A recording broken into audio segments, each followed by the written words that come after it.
اللہ اکبر اللہ اکبر۔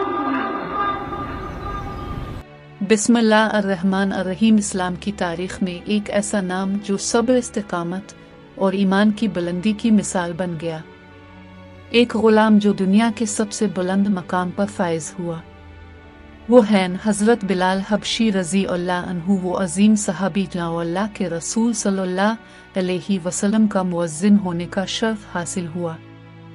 ان کی زندگی ایمان و قربانی اور وفاداری کی روشن داستان ہے، جو آج بھی ہر مومن کے دل کو چھو لیتی ہے۔ اسلامی تاریخ کے ایسے حیرت انگیز واقعات سے بھری ہوئی ہے جو سامعین کے دلوں کو چھو لیتے ہیں اور انہیں ایمان کی روشنی سے منور کر دیتے ہیں۔ ان میں سے ایک واقعہ حضرت بلال حبشی رضی اللہ عنہ کی اذیتیں اور صبر کا ہے، جو اسلامی تاریخ کا نہایت متاثر کن اور سبق آموز واقعہ ہے۔ حضرت بلال حبشہ کے ایک غلام تھے جنہیں اسلام کے ابتدائی دنوں میں اللہ نے ہدایت عطا فرمائی۔ آپ کا مالک امیہ بن خلف ایک ظالم مشرک تھا جو اسلام کا شدید ترین دشمن تھا۔ حضرت بلال نے جب اسلام قبول کیا تو ان کا راز زیادہ دیر تک چھپا نہ رہ سکا۔ جیسے ہی امیہ کو پتہ چلا کہ بلال رضی اللہ عنہ نے اسلام قبول کر لیا ہے، اس نے ان پر ظلم و ستم کے پہاڑ توڑنے شروع کر دیے۔ حضرت بلال رضی اللہ عنہ کو اسلام چھوڑنے پر مجبور کرنے کے لیے بدترین سزائیں دی گئی۔ امیہ بن خلف نے بلال رضی اللہ عنہ کو مکہ کی تپتی ہوئی ریت پر لیٹا کر ان کے سینے پر بھاری پتھر رکھ دیا جاتا۔ شدید گرمی اور تکلیف کے باوجود حضرت بلال کی زبان پر صرف ایک ہی جملہ تھا، احد احد، اللہ ایک ہے، اللہ ایک ہے۔ انہیں کوڑے مارے جاتے، ان کے جسم سے خون بہتا، لیکن وہ اپنی ایمان کی روشنی کو بجھنے نہیں دیتے تھے۔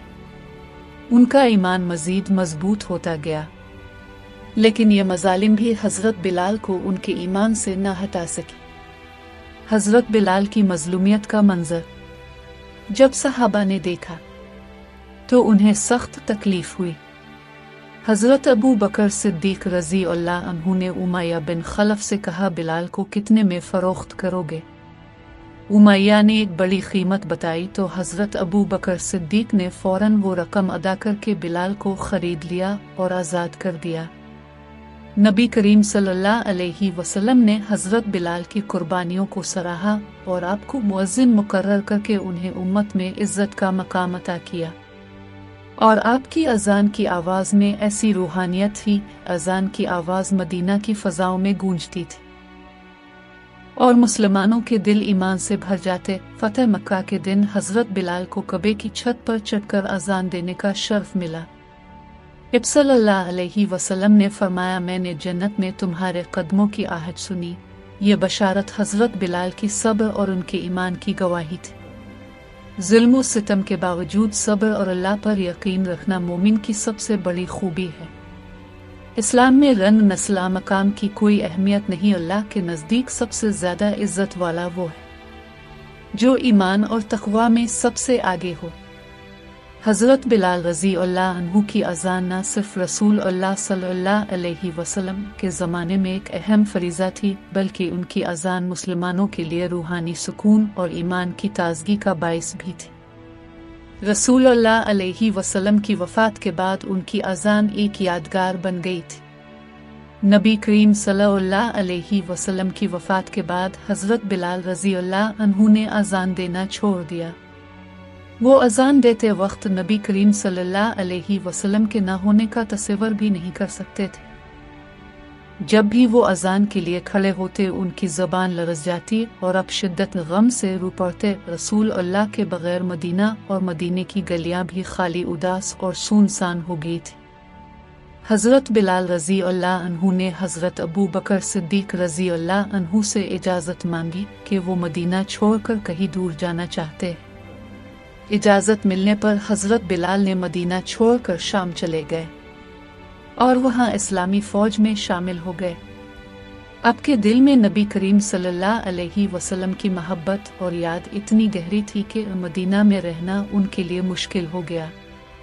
اب شام میں جہاد اور اسلامی فتوحات میں شریک رہے، لیکن رسول اللہ کی یاد ہر لمحہ ان کے دل میں بسی رہتی تھی۔ ایک رات حضرت بلال نے خواب میں رسول اللہ صلی اللہ علیہ وسلم کی زیارت کی۔ اپنے خواب میں شکوہ کیا، بلال یہ کیا بے وفائی ہے، ہمارے پاس کیوں نہیں آتے؟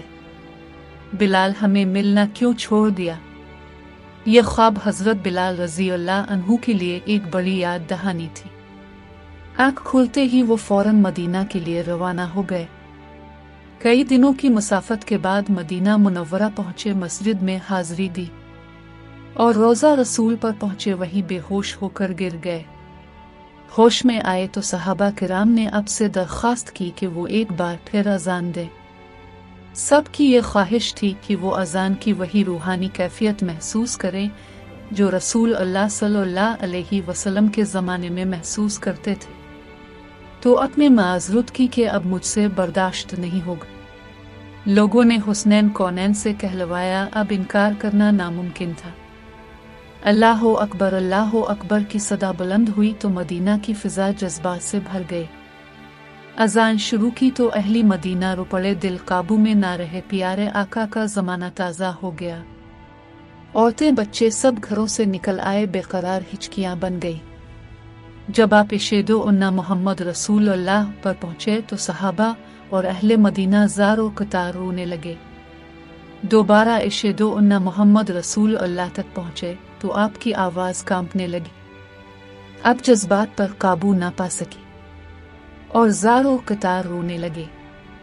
حضرت بلال کی نظر ممبر رسول پر پڑی، ممبر خالی تھا، سرکار نہیں تھے۔ کالی ممبر دیکھ کر گر پڑے، بے ہوش ہو گئے، اذان مکمل نہ کر سکی۔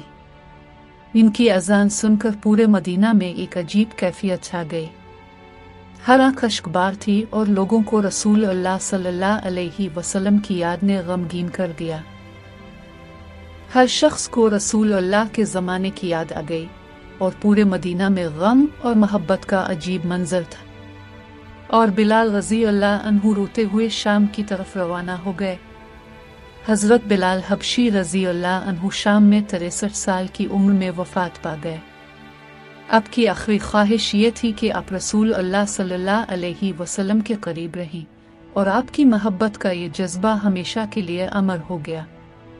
حضرت بلال رضی اللہ عنہ کا واقعہ ہر دور کے مسلمانوں کو یہ سبق دیتا ہے کہ ایمان کی راہ میں مشکلات آئیں تو صبر اور استقامت کو اپنا شعار بنانا چاہیے۔ یہ واقعہ دلوں کو گرما دیتا ہے اور ایمان کو تازہ کر دیتا ہے۔ یہ واقعہ ہمیں یہ سکھاتا ہے کہ رسول اللہ صلی اللہ علیہ وسلم سے محبت ایمان کا ایک لازمی حصہ ہے۔ حضرت بلال کی اذان اور رسول اللہ کے ساتھ ان کے مضبوط تعلق اور محبت کی لازوال داستان ہے، جو آج بھی ہمارے دلوں کو جھنجھوڑتی ہے اور ہمیں محبت و وفاداری کا درس دیتی ہے۔ اللہ آپ کو خوش رکھے اور دنیا و آخرت میں کامیاب کرے، آمین۔